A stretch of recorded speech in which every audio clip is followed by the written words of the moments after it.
Hey guys, so welcome back to the channel. This is how to make your taskbar transparent in Windows 11 without any apps. So guys, in order for you to do that, first thing that you will do is simply go to the start menu and right click on it and just simply go for the taskbar settings.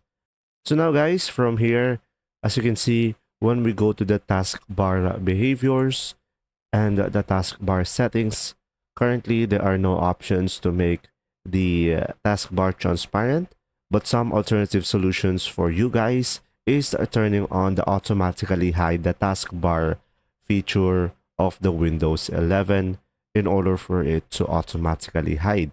So guys, personally I use this one and I like it a lot because it clears out my desktop.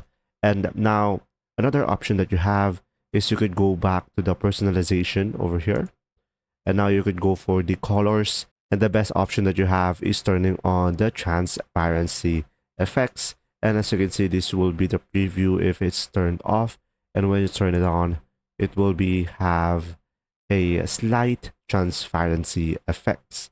And there you go. I hope this video helped you understand more. Thanks for watching.